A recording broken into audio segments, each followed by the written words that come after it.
حضرت محمد صلی اللہ علیہ وآلہ وسلم کے قریبی دوست اور معتمد تھے، بلکہ پیغمبر کی وفات کے بعد پہلے خلیفہ بھی بنے۔ ان کی بے تزویر ایمان، وفاداری اور اسلام کے لیے قربانی دینے کی کہانی دنیا کے مسلمانوں کے لیے ایک پیغام ہے۔ اس مضمون میں ہم حضرت ابو بکر کی معجزانہ سفر کا جائزہ لیں گے، ان کی جوانی سے لے کر ان کے زندگی کے ابتدائی دنوں تک کے اہم واقعات کو جانیں گے۔ حضرت ابو بکر 573 عیسوی میں مکہ مکرمہ میں پیدا ہوئے۔ وہ بنو تیم قبیلے کے لوگوں سے تعلق رکھتے تھے اور ان کا مکمل نام عبداللہ بن ابی قحافہ تھا۔ اسلام کے آغاز سے پہلے ہی حضرت ابو بکر کو امانتداری، امانت اور نیک نیتی کی وجہ سے معروف کیا گیا تھا۔ ان کی بے تزویر امانتداری کے لیے وہ صدیق کا لقب حاصل کر چکے تھے، جس کا مطلب سچے ہوتا ہے۔ حضرت ابو بکر کی زندگی کا ایک اہم پلٹنے والا موقع وہ تھا جب وہ پیغمبر اسلام کی دعوت کو قبول کر لیں۔ ان میں سے انتخاب کرنے والوں میں سب سے پہلے اسلام قبول کرنے والے افراد میں سے ایک تھے، اور انہوں نے اس کے پیغام کو پھیلانے میں اہم کردار ادا کیا۔ ان کی اسلام قبولیت ان کے گہرے ایمان اور پیغمبر کے پیغام میں بھرپور اعتماد کی عکاسی تھی، حتیٰ کہ مخالفت اور ظلم کے سامنے بھی۔ ابو بکر رضی اللہ تعالیٰ عنہ کی ایک رات عمر رضی اللہ تعالیٰ عنہ کے سارے خاندان سے بہتر ہے کہ صبح سویرے کچھ لوگ بیٹھے ادھر ادھر کی باتیں کر رہے تھے۔ ان باتوں میں ایک بات یہ تھی کہ وہ حضرت عمر رضی اللہ تعالیٰ عنہ کو حضرت ابو بکر رضی اللہ تعالیٰ عنہ پر فوقیت اور فضیلت دے رہے تھے۔ یہ بات اڑتی ہوئی امیر المومنین حضرت عمر بن خطاب رضی اللہ تعالیٰ عنہ تک پہنچ گئی۔ چنانچہ حضرت عمر رضی اللہ تعالیٰ عنہ دوڑتے ہوئے آئے اور لوگوں کے ایک بھرے مجمع میں کھڑے ہو کر فرمایا، خدا گواہ ہے کہ ابو بکر رضی اللہ تعالیٰ عنہ کی ایک رات عمر کے سارے خاندان سے بہتر ہے، اور ابو بکر رضی اللہ تعالیٰ عنہ کا ایک دن عمر کے خاندان سے بہتر ہے۔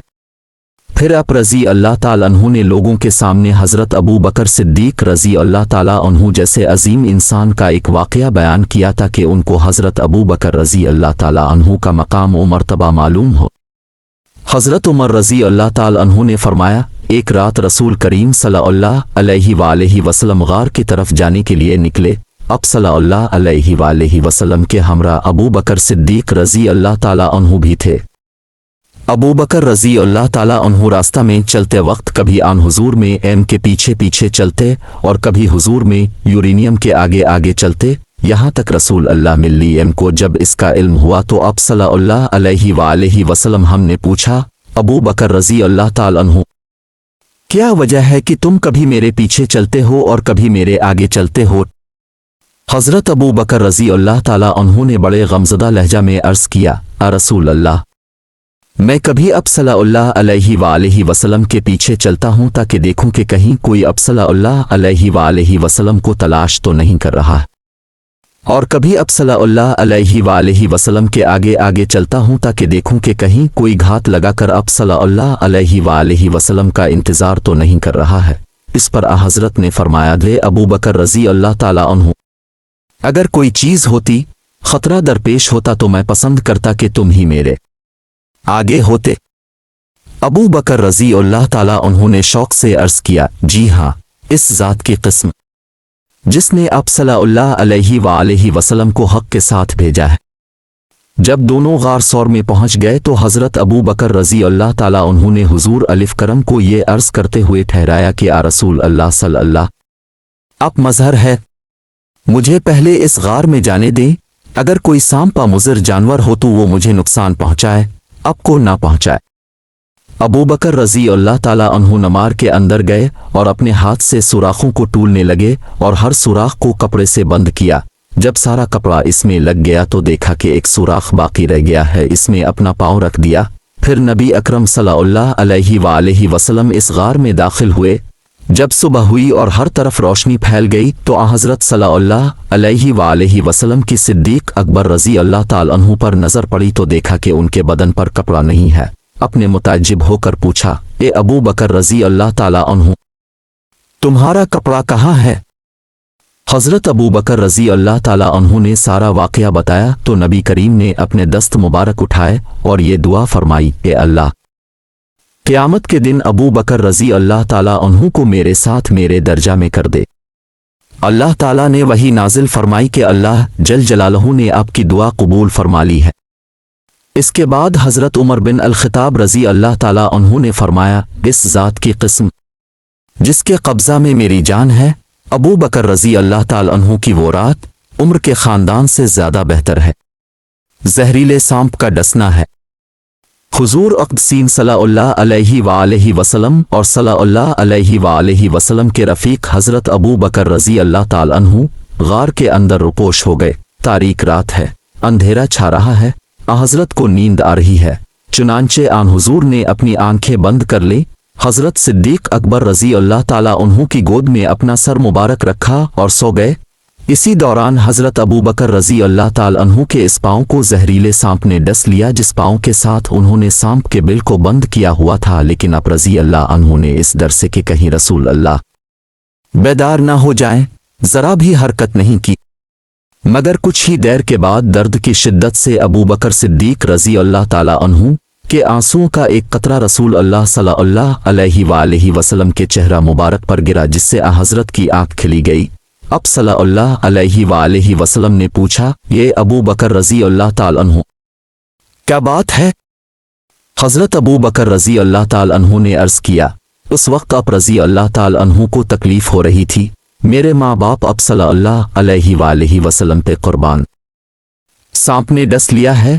حضور نبی کریم علیہ وسلم نے اپنا مبارک لعاب دہن اس پر لگایا تو جو دردان کو محسوس ہو رہا تھا وہ ایسا ختم ہوا کہ گویا جیسے سانپ نے ڈسا ہی نہ ہو، اور جس وقت حضرت صلی اللہ علیہ وآلہ وسلم کی وفات قریب ہوئی تو اس زہر کا اثر اود کر آیا تھا۔ غم نہ کرو، اللہ ہمارے ساتھ ہے۔ الفادر شرک کے زہریلے و خطرناک سانپ اور کفر کے سردار شیاطین حضور اقدس ور اب کے یارغار کی تلاش میں 3 ہی سے نکلے، ہر مقام پر ہر جگہ پر گئے، یہاں تک کہ جبل سور پر پہنچی اور اس غار کے دروازہ کے پاس آ کر کھڑے ہو گئے جس غار میں حضرت اور آپ کے صاحب چھپے ہوئے تھے۔ ابو بکر صدیق رضی اللہ تعالیٰ عنہ کی ان پر نظر پڑی تو گھبرا گئے اور پریشان ہوئے کہ کہیں یہ لوگ حضور ملی ایام کو دیکھ نہ لیں۔ رسول علیہ نے ان کی طرف دیکھا تو ان کا غم ختم کرنے کے لیے آہستہ آواز میں فرمایا، غم نہ کرو، بے شک اللہ ہمارے ساتھ ہے۔ ابو بکر صدیق رضی اللہ تعالیٰ عنہ نے کبھی ہوئی آواز میں کہا، اگر ان میں سے کسی نے اپنے قدموں کی طرف دیکھا تو ہمیں ضرور دیکھ لے گا۔ آن حضور صلی اللہ علیہ وآلہ وسلم نے جواب میں فرمایا، لے ابو بکر رضی اللہ تعالیٰ عنہ، تمہارا ان 2 کے متعلق کیا گمان ہے جن کا تیسرا خود اللہ ہو؟ حضور نبی کریم ملی تم نماز پڑھنے لگے اور دعا کرنے لگے۔ حضرت ابو بکر صدیق رضی اللہ عنہ پھٹے پرانے اور بوسیدہ اباق پہنے رسول اللہ کے پاس بیٹھے تھے۔ اس اباق چونا کے کنارے کھجور کی شاخوں اور نباتات کی لکڑیوں سے جوڑے گئے تھے۔ حضرت جبریل علیہ السلام نازل ہوئے اور دریافت کیا کہ محمد صلی اللہ علیہ وآلہ وسلم، کیا وجہ ہے کہ میں ابو بکر رضی اللہ تعالیٰ عنہ کے جسم پر ایسی بوسیدہ قسم کی اباق دیکھتا ہوں جس کو اس طرح سے جوڑا گیا ہے؟ حضور صلی اللہ علیہ وآلہ وسلم نے فرمایا کہ جبریل علیہ السلام، ابو بکر رضی اللہ تعالیٰ عنہ نے فتح سے پہلے اپنا مال مجھ پر خرچ کر دیا تھا۔ جبریل علیہ السلام نے فرمایا، اللہ تعالیٰ آپ کو سلام کہہ رہے ہیں اور آپ صلی اللہ علیہ وآلہ وسلم سے فرما رہے ہیں کہ آپ ان سے پوچھئے کہ کیا وہ اس حالت فقر پر اللہ سے خوش ہے یا نہ خوش؟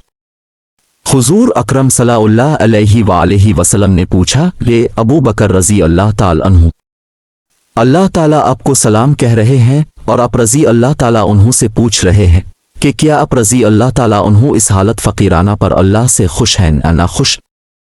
حضرت ابو بکر رضی اللہ تعالیٰ عنہ نے فرمایا، کیا میں اپنے رب سے ناخوش ہو سکتا ہوں؟ پھر عذرا شوق فرمانے لگے، میں اپنے رب سے راضی ہوں، میں اپنے رب سے راضی ہوں، میں اپنے رب سے راضی ہوں۔ برا مہربانی ہمارے چینل کو لائک، شیئر کریں اور سبسکرائب کر تک ہم آپ کے لیے ایسی دلچسپ معلومات لے کر آتے رہے، تک آپ کے علم میں اضافہ ہوتا رہے۔ مہربانی کر کے ہمارے چینل کو لائک، شیئر کریں اور سبسکرائب کرنا مت بھولیے گا۔